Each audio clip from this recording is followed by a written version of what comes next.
Hello everyone, welcome back to my YouTube channel library science by Ashish sir.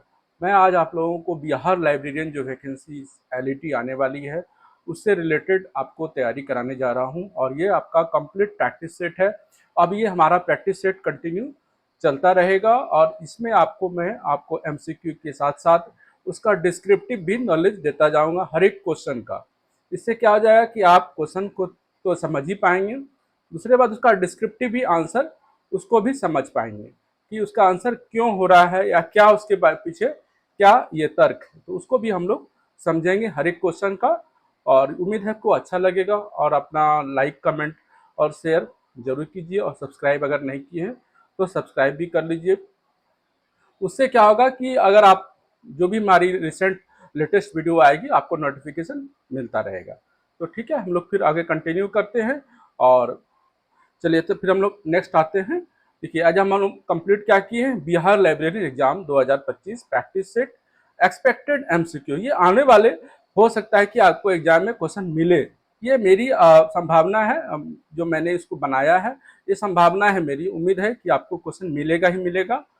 तैयारी करते जाइए, उसका आप नोट्स भी प्रिपेयर आप कर सकते हैं साथ साथ में कि उसके पीछे क्या क्वेश्चन के साथ साथ उसका आंसर है और आंसर के साथ साथ उसको समझाया गया है।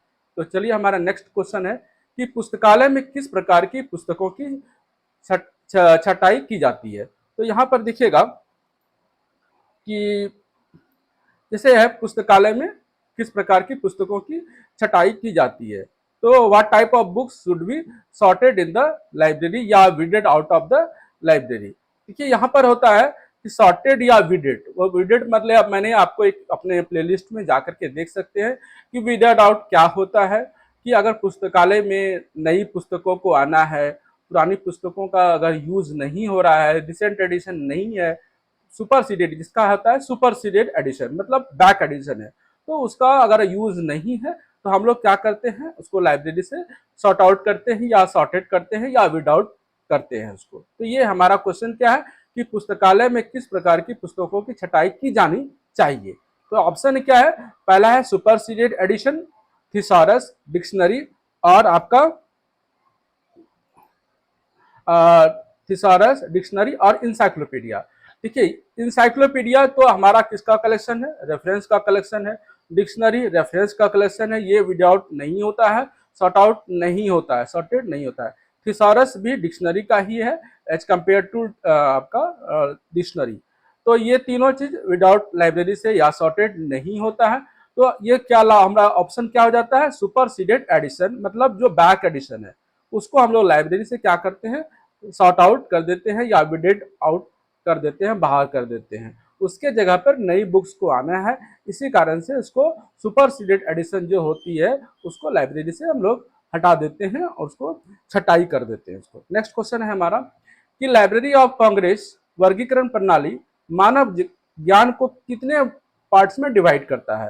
तो देखिए यहाँ पर है 20 major classes, 21 21 major classes, 25 major classes और 30 मेजर क्लासेस। तो इसका राइट आंसर है 21 मेजर क्लासेस में आप जब पढ़ेंगे, जैसे हम लोग जानते हैं ना डीडीसी को मेलविल डेवी ने कितने डिवाइड में किया था, कितने मेन, तो उन्होंने 10 मेन क्लास में डिवाइड किया था पूरे यूनिवर्स ऑफ नॉलेज को।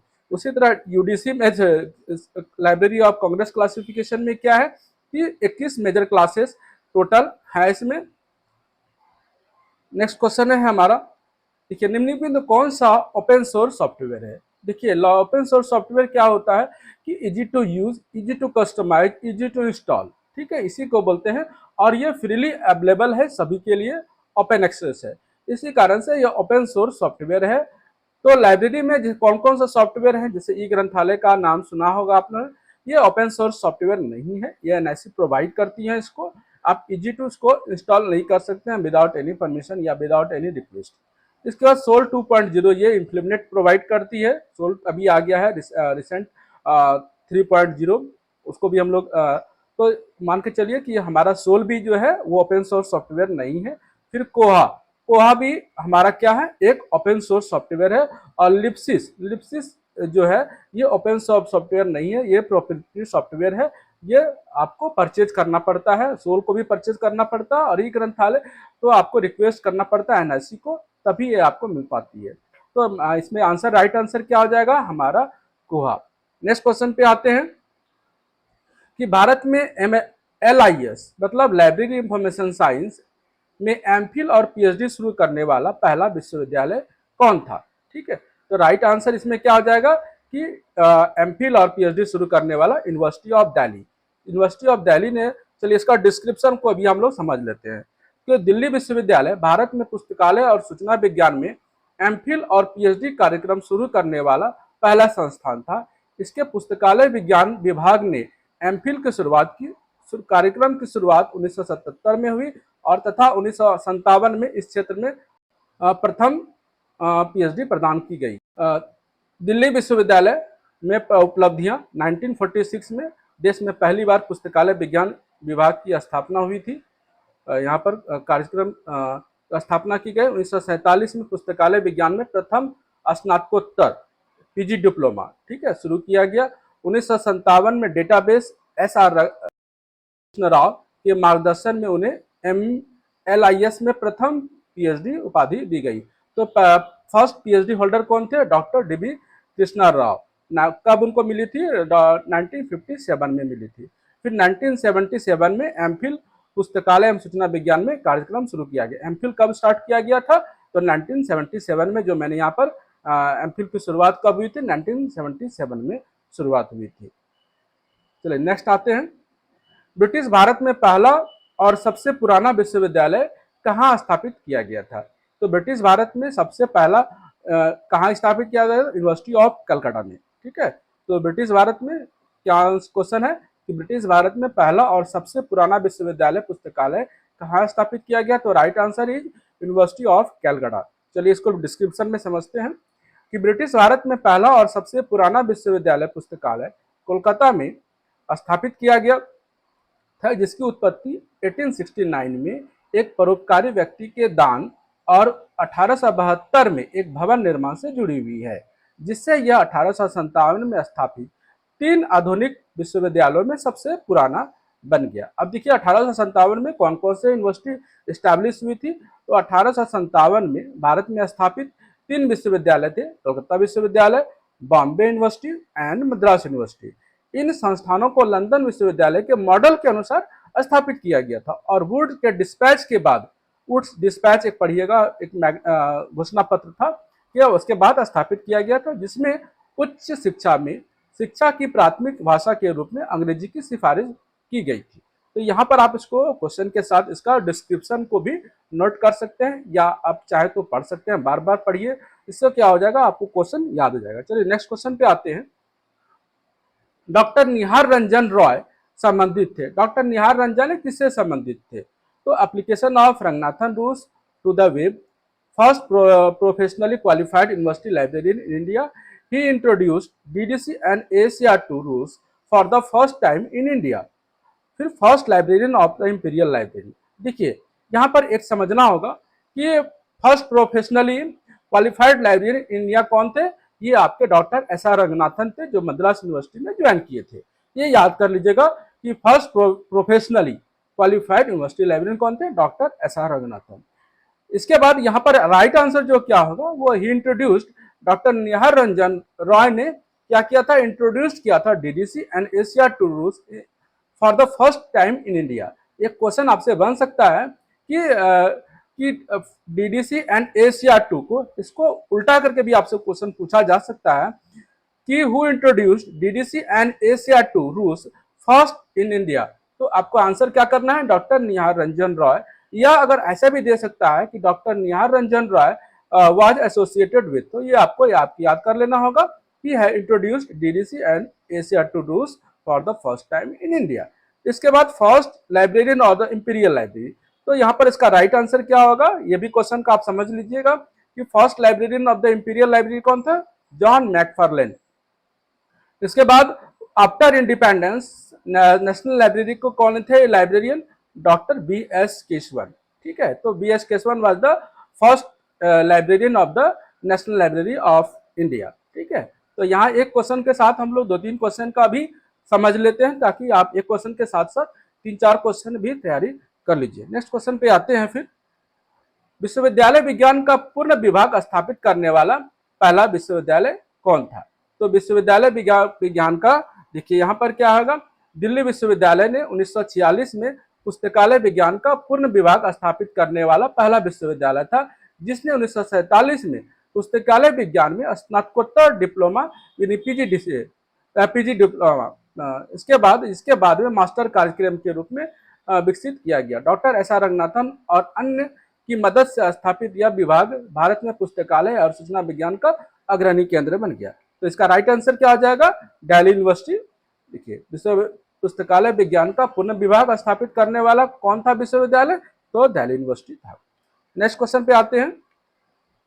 एक अदृश्य कॉलेज जिसका विशिष्ट उदाहरण है, यहाँ देखिएगा, an individual college is a typical example of, देखिए यहाँ इनफॉर्मल चैनल ऑफ कम्युनिकेशन है, फॉर्मल चैनल ऑफ कम्युनिकेशन है, बोथ ए एंड बी है और नन ऑफ द अबव है। देखिए फॉर्मल और इनफॉर्मल क्या होता है कि इन फॉर्मल में क्या होता है कि हम लोग जाते हैं टीचिंग प्रोग्राम से, मतलब अगर स्कूल एजुकेशन है या कॉलेज एजुकेशन है तो वहाँ पर क्या करते हैं, आप डायरेक्ट स्टडी करते हैं, किसी यानी फिजिकल आपको फिजिकल कांटेक्ट मतलब आप जा करके डायरेक्ट क्लास करते हैं फेस टू फेस। लेकिन इनफॉर्मल में क्या होता है कि आप कहीं और एडमिशन लिए रहते हैं और आपकी क्लास कहीं और ऑनलाइन के माध्यम से या विभिन्न प्लेटफॉर्म के माध्यम से होती है। तो इनविजिबल कॉलेज क्या होता है कि एक अदृश्य कॉलेज है। चलिए इसको हम थोड़ा डिस्क्रिप्शन में समझते हैं। अदृश्य कॉलेज किसी विशिष्ट शैक्षणिक या शोध क्षेत्र के भीतर संचार के अनौपचारिक चैनलों का एक विशिष्ट उदाहरण है, जहां साझा हितों वाले विद्वान औपचारिक संस्थानों और संरचनाओं के बाहर संवाद करते हैं और सूचनाओं का आदान प्रदान करते हैं। यह नेटवर्क व्यक्तिगत संपर्कों और साझा अनुसंधान के माध्यम से ज्ञान के विकास और प्रसार की अनुमति देता है, भले ही सदस्य औपचारिक रूप से संबंध क्यों न हो। देखिए यहाँ पर क्या है कि औपचारिक रूप से तो आपका एजुकेशन चल रहा है यानी फॉर्मल एजुकेशन, बट यहाँ पर क्या होता है कि एक इंडिविजुअल कॉलेज वो रोल निभाता है कि जैसे कोई सब्जेक्ट मतलब पीएचडी कर रहे हैं, अब उनको क्या क्या क्या यहाँ पर क्वेश्चन आंसर क्या है कि विशिष्ट शैक्षणिक या शोध यानी रिसर्च कर रहे हैं, तो वो क्या करते हैं अपने इंटरेक्शंस को या अपने एक सब्जेक्ट से रिलेटेड जो भी विद्वान होते हैं सब्जेक्ट स्पेशलिस्ट, वो एक जगह इकट्ठा होते हैं। वो दिखता नहीं है, वो कहीं पर लाइब्रेरी के अंदर या किसी जगह पर वो दिखता नहीं है, इसलिए इसका नाम रख गया इनविजिबल कॉलेज। लेकिन उनका एक तरह से मंत्रणा चलता है, किसी सब्जेक्ट पर मंत्रणा चलता है, इसलिए इसको इनविजिबल कॉलेज की संज्ञा दी गई है। तो और सूचनाओं का आदान प्रदान करते हैं। यह नेटवर्क व्यक्तिगत संपर्कों और साझा अनुसंधान के एक सभी का एक ही मोटो होता है, एक ही फील्ड होता है। इसी कारण से एक सब्जेक्ट स्पेशलिस्ट एक साझा अनुसंधान मतलब क्या होता है कि एक ही सब्जेक्ट है उनका अनुसंधान का एरिया, तो उसी पर वो वाद संवाद करते हैं। नेक्स्ट क्वेश्चन आते हैं।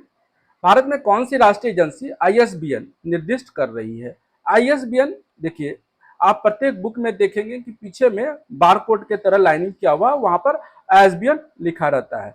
तो अभी जो आईएसबीएन है आप देखिएगा 13 डिजिट का होता है, बट इसको कौन प्रोवाइड करती है? तो ये राजा राम मोहन रॉय नेशनल एजेंसी जो है ये कोलकाता में है, ये इसी प्रोवाइड करती है आईएसबीएन, ये जो 13 डिजिट का आईएसबीएन है। तो हम लोग आईएसबीएन का भी सेपरेट क्लास करेंगे कि आखिर आईएसबीएन में क्या 13 डिजिट होते हैं, उसके बारे में पूरा डिटेल्स में जानेंगे। ठीक है, नेक्स्ट क्वेश्चन आते हैं।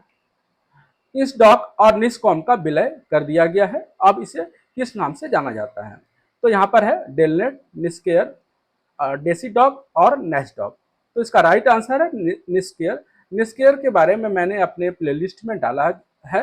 निस्केयर के बारे में अच्छे से पढ़िए, पूरा क्या है, national institute of science communication and information resources. चलिए इसके बारे में थोड़ा आप लोग जान लेते हैं।